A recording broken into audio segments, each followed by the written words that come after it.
Welcome to Freedom Fire Podcast, Michelle Huntington. How are you this morning? Well, thank you, Annastacia. How are you? I'm great. I'm looking forward to this conversation. Thank you for joining us today. Thank you. Lovely. You're an award-winning speaker, you're a podcast host, and you're a former female pilot, among many other things. But nobody can ever tell your story better than you can tell it yourself. Outside all the accolades, who is Michelle? Ooh, I've been described as like a lady MacGyver. So it's where basically I create a solution out of nothing or whatever I've got, really. So they're both professionally, personally, look what's around me and be creative. Amazing. So you built this amazing career in aviation as a pilot. Talk to us about why aviation. Oh, I'd always wanted to do it. When I was 5, I won a colouring in competition, and I had one of the prizes was a flight in an aircraft, and I had been winning a lot of flights, but one thing I'd noticed was how the pilots, they were all men, but that wasn't the thing that stood out to me. It was the fact that it looked so easy. It was just the same sequence of buttons and dials being manipulated. And yet these guys were deemed as demigods. They were looked upon like, they were the ground that they walked on was gold sort of thing. And I thought, I can do that. And I really enjoyed flying and had been flying from such a young age. So, it was basically the fact that, and kids have this unwavering belief that they can do anything. And my parents encouraged that. So I thought, why not? Amazing. So problem solver. Up in the sky, and I know you say just dialing a few buttons, but oh my goodness, I have dated pilots and I've been involved with pilots in my life, interestingly. I'm sorry. So there's power that comes with knowing that you've flown this heavy machine, and the bigger, the more you guys like them. And if you're looking for the thrill, the smaller they are, the more you like them. Yeah. As a problem solver, talk to us about a moment and a time in your aviation career that you had to actually think right there and create a solution. Yeah, there was one time I was flying doctors out to rural clinics from Sydney, and one particular aerodrome I landed at was at Lake Kajelico, which is a small country town, and it was a dirt strip. And landed, dropped off the doctor, and that was my last stop before I had a few hours rest there, and then I would go and pick up this doctor that I dropped off, plus a few other doctors on the way at other country towns on the way back to Sydney. So I went and had my rest, grabbed some lunch, and then prior to departing that airport with the doctor, I went out to the airport early and just to look over the aircraft, do all the preparation for it, so we were ready to go as soon as he turned up. And I noticed that the aircraft looked a little weird. So as I got closer, I could see this pink foam coming out of one of the legs, and it was the hydraulic fluid from the main undercarriage on the left-hand side, and it was spraying out. Now, we're in rural New South Wales, very remote, and there was not an engineer, there was no maintenance support anywhere.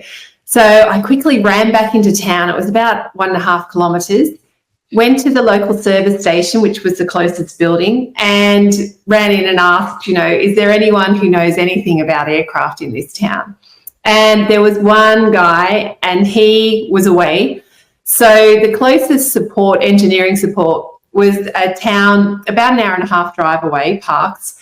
And so I rang my engineers in Sydney and said, look, this is what's happened. I can't fly the aircraft back.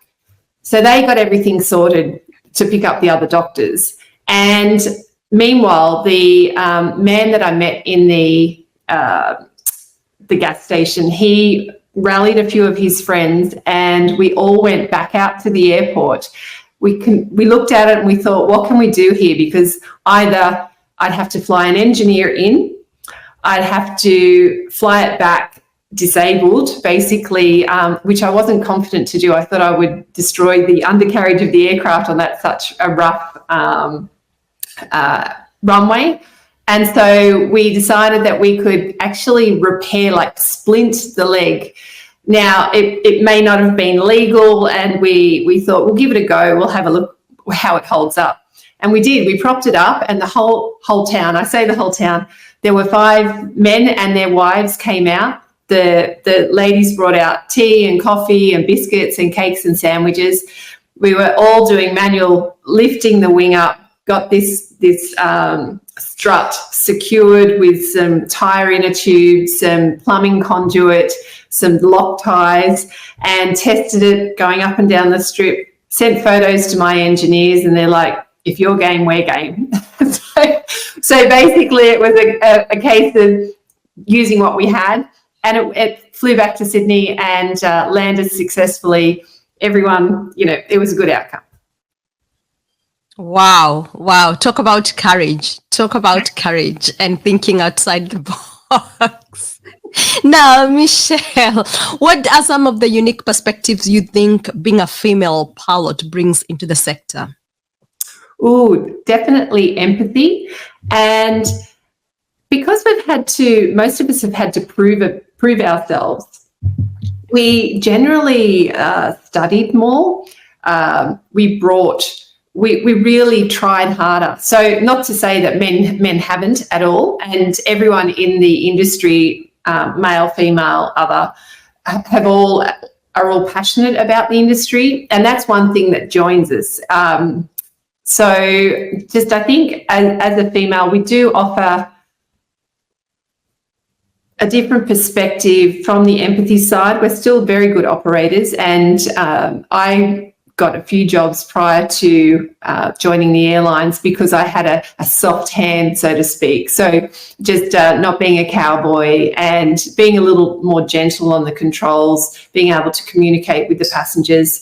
But probably as far as what else we bring, probably the fact that all the females up to now offer inspiration and a bit of a role model for other females wanting to do anything else that they thought might not have been an option to them because it's been predominantly male dominated. Right. And talking about role modelship and mentorship, how do you think you feel about being a role model for young girls who are wanting to get into the industry that are still male dominated, and what is the impact of mentorship in such? Oh, that's a good question. So I had mentors going through aviation, and I appreciated their support just so that I felt like I wasn't alone, and the situations that were coming up, real, imagined, to do with gender or not, just performance and self-doubt, which most people go through. It's great having someone there in your corner that you can talk to. I also love mentoring women, young girls on going for their careers, going for their dreams that they want to, and don't let anyone, naysayers will always try and bring you down, but the loudest voice is the one in your head. So if you've got somebody else, giving you affirmations, telling you that you can do it, you start to believe it yourself. So yeah, definitely mentors, female role models, any role models in the role that you want or the lifestyle that you want is a fantastic way of getting there. And what are some of the myths of being a pilot that you'd like to debunk? Oh, well, you said you dated a pilot. Not great to date, are they? Not one, actually. Oh, okay. Well, whenever you're, if you're scared about flying and you're worried that you're going to crash, know that a pilot doesn't want to crash either. They're at the front of the plane. They're generally the first ones that would be impacting. So they're going to save themselves. And the fact that they're saving themselves means that you're saved as well. So you can rely on the fact that, they're all about being able to land the plane successfully and use it again, hopefully. Yeah, it's interesting you say that. I'm never scared of crashing, but I remember when the Malawian airline went missing. At that point in time, the person who was in my life was a pilot, and I remember being at work and somebody coming to me and saying this had happened, and I felt scared, and this sense of I just cannot explain it, but knowing that he was not flying Malawian airline, I still had this reactions and stuff. And I think for me it was the reality that this could be my reality someday. How did you deal with the knowing that once a plane crash, it rarely does, but you get survivors? How did you handle that every day and manage that with your family too? Yeah, so aviation is very safe, and I have known people who have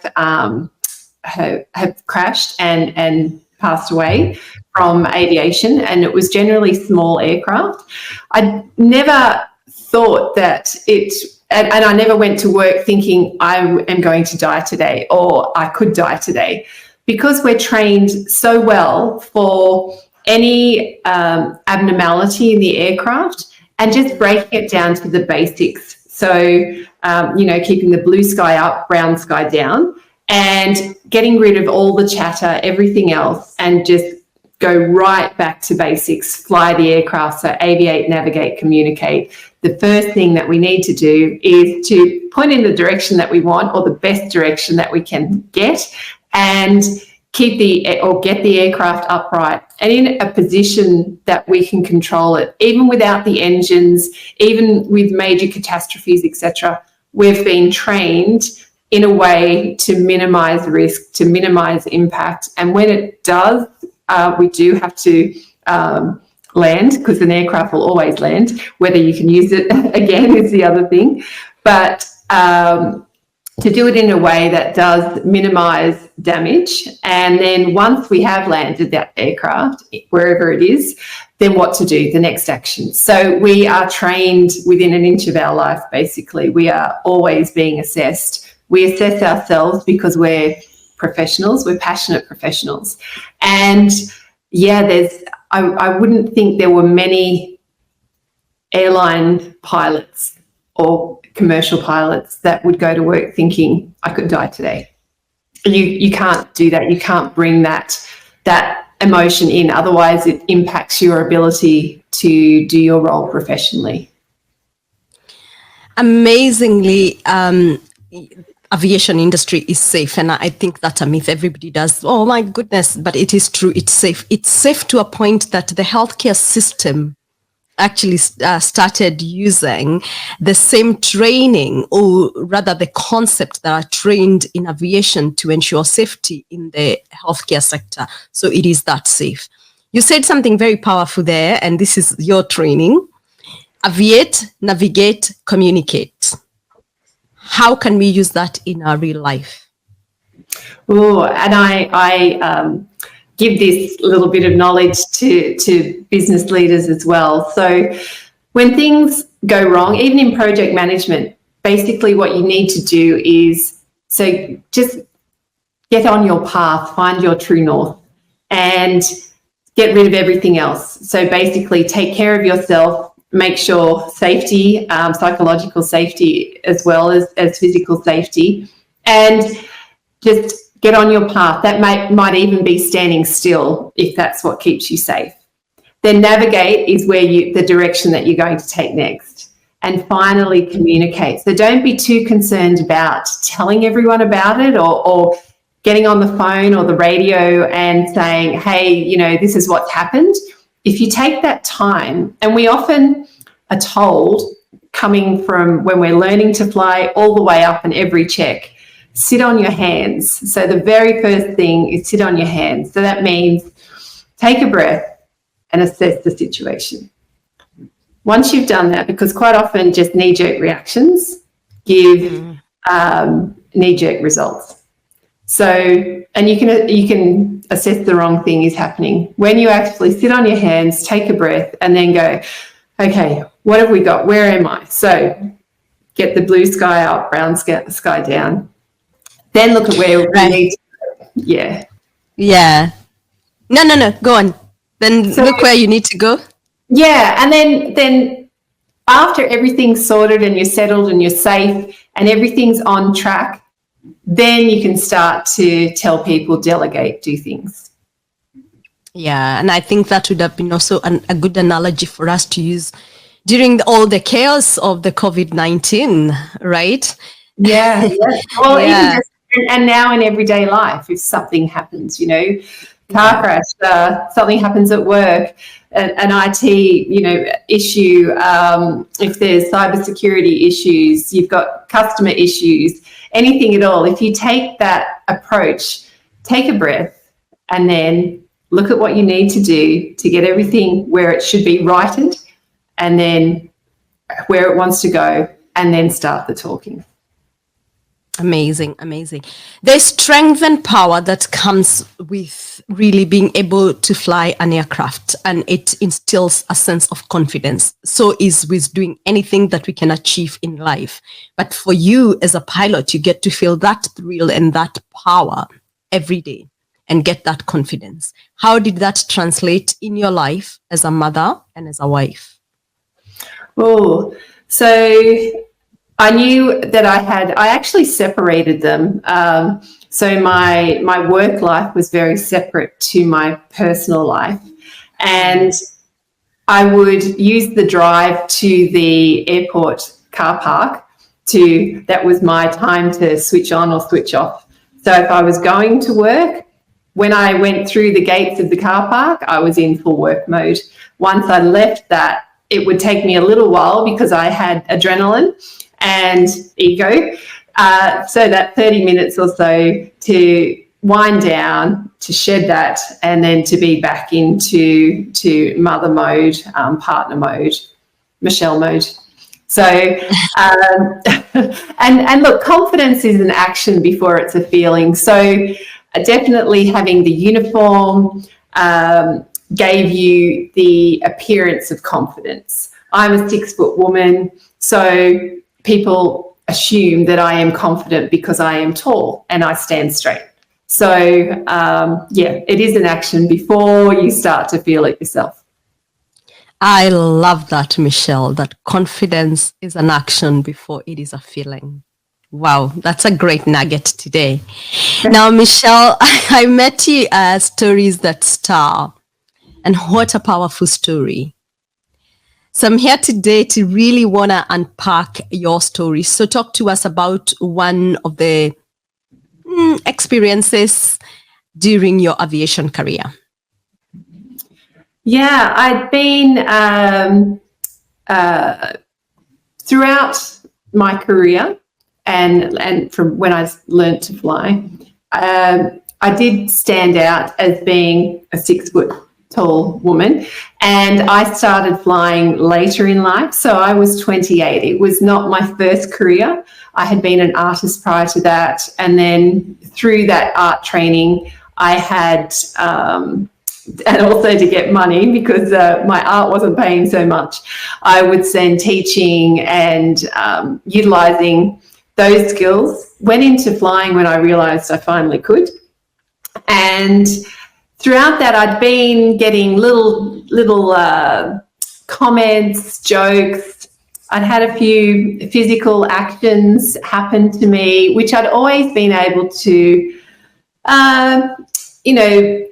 brush away. I stood up for myself, but with a smile, with a laugh, to not make the other person feel uncomfortable, even though it had happened to me by them. I didn't want to make them uncomfortable.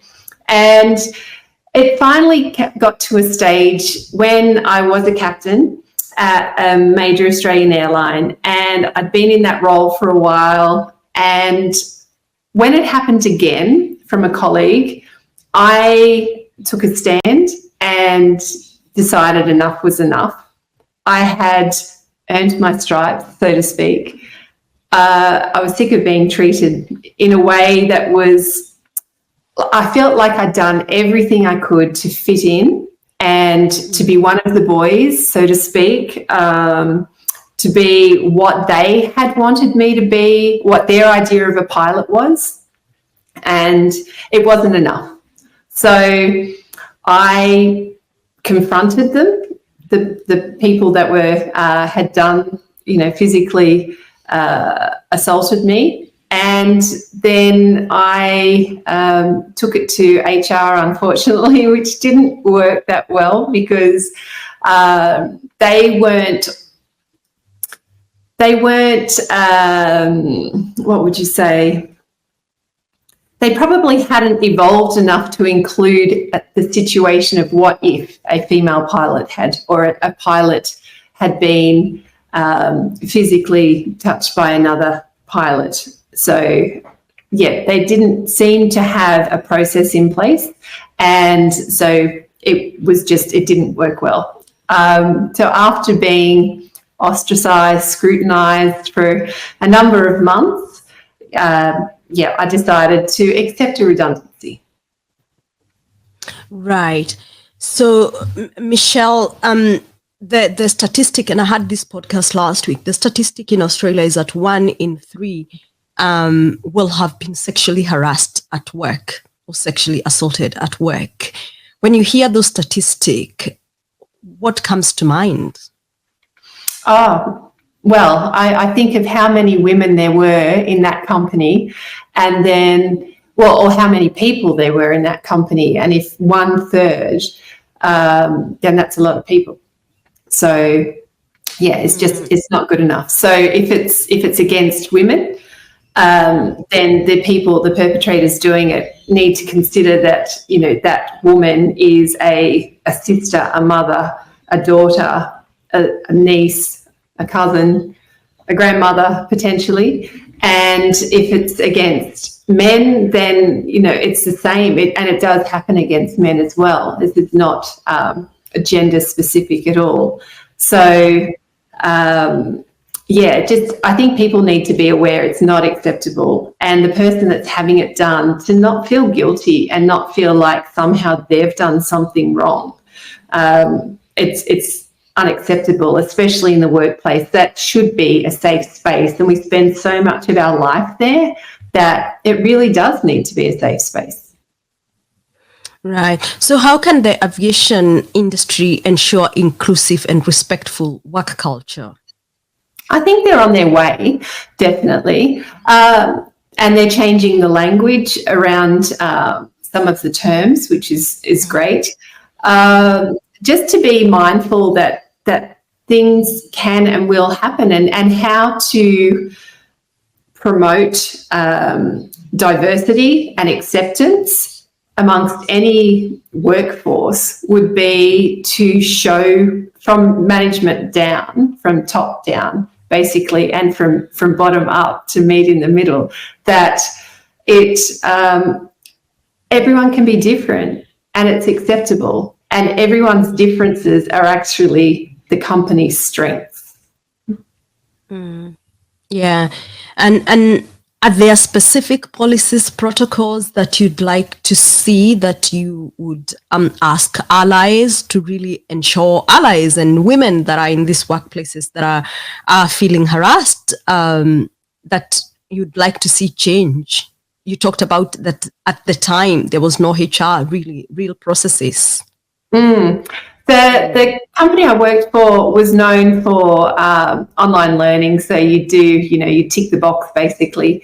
And whilst it did tick boxes and for, workplace health and safety, for diversity and inclusion, etc., it wasn't really getting down to what it was about. So you tick the box, you read a sentence, you said which it was or it wasn't, and then you got accredited at the end of that 20-question form that you had passed diversity and inclusion, etc. Rather than that, having face-to-face formal courses.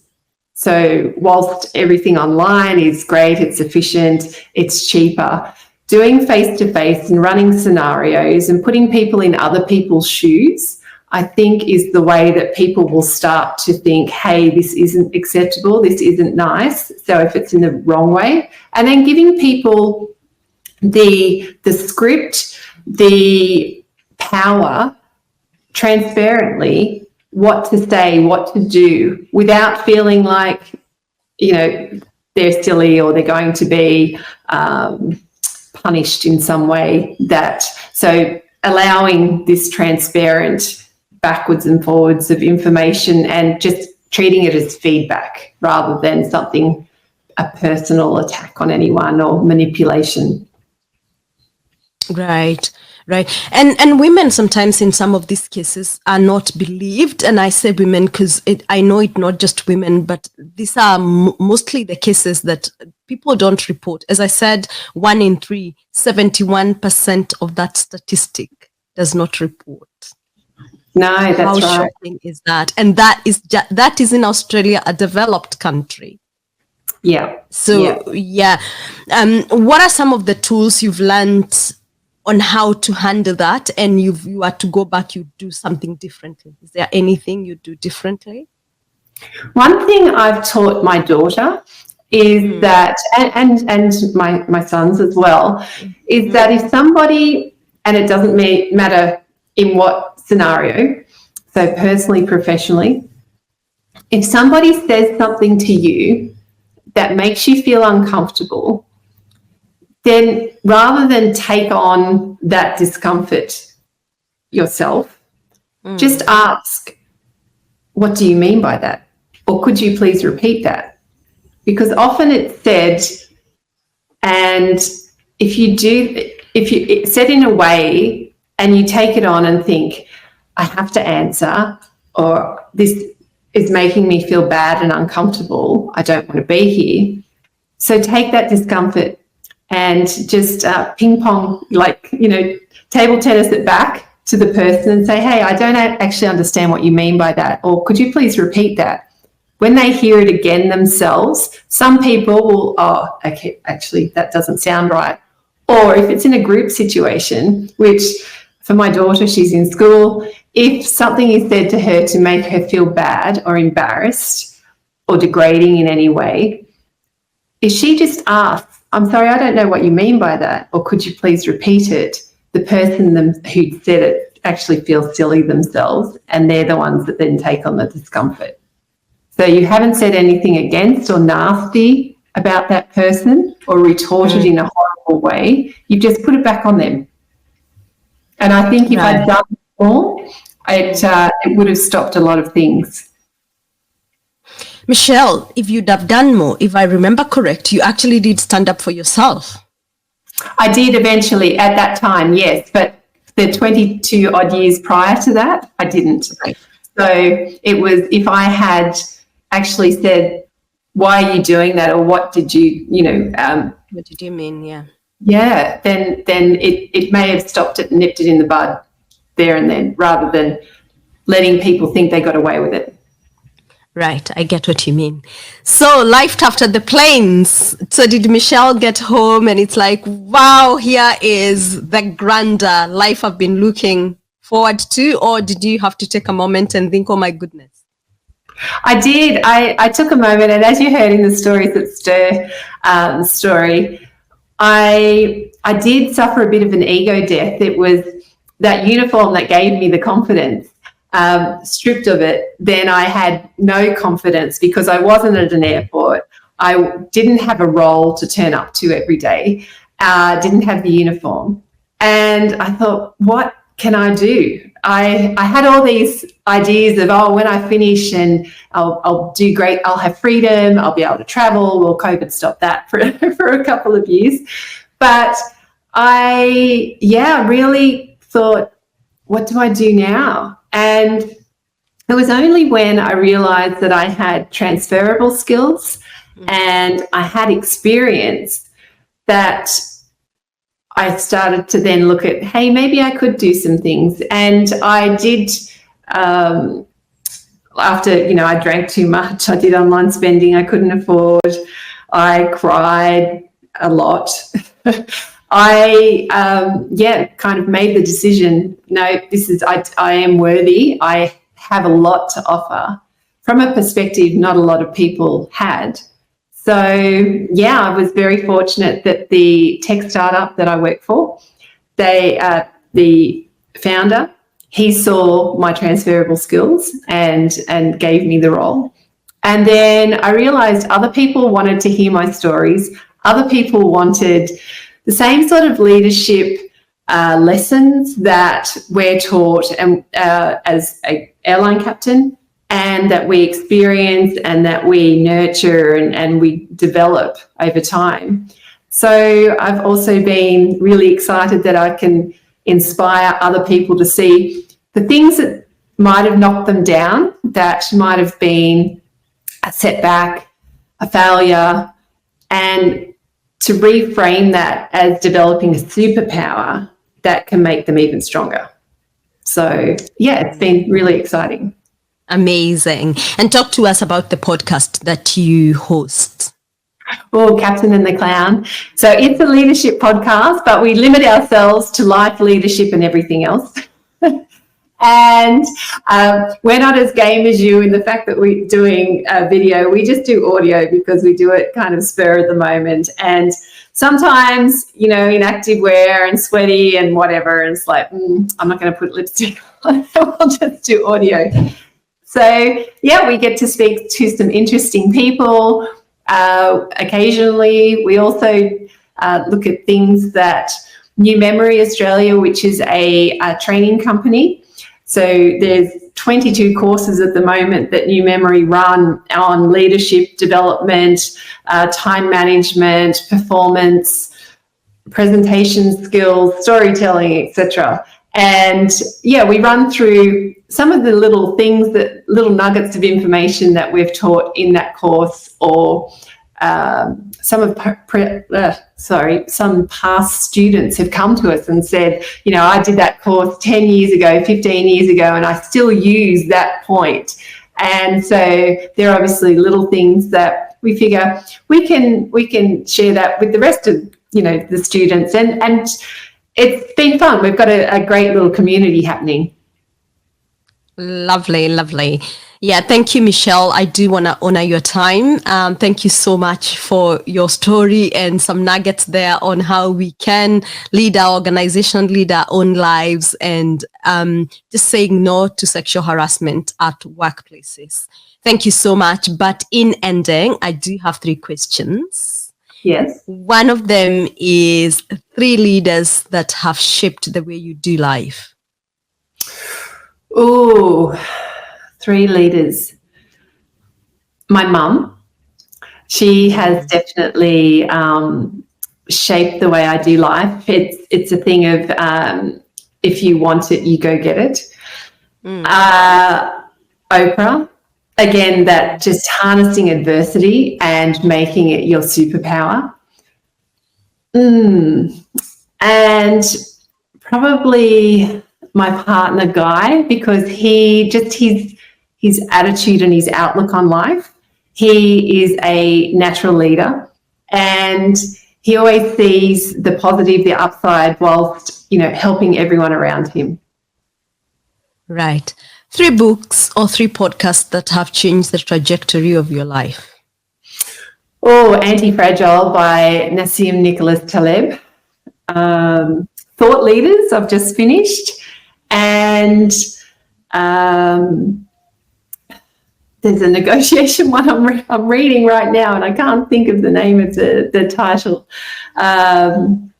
Don't Split the Difference. That's what it is. They're great books, I have to say. Amazing, amazing. And the last question, what is your superpower? Oh, my superpower is being able to take every little upset detour, and turn it into a strength where you become more aware of what's happening, more empathetic of others, because you've been in situations that aren't great, and so everyone around you is going through situations potentially that aren't great. And being able to acknowledge it and then put it behind you. So take the lessons and move on. Amazing. Thank you. That's a good place to stop. Take your lessons and move on.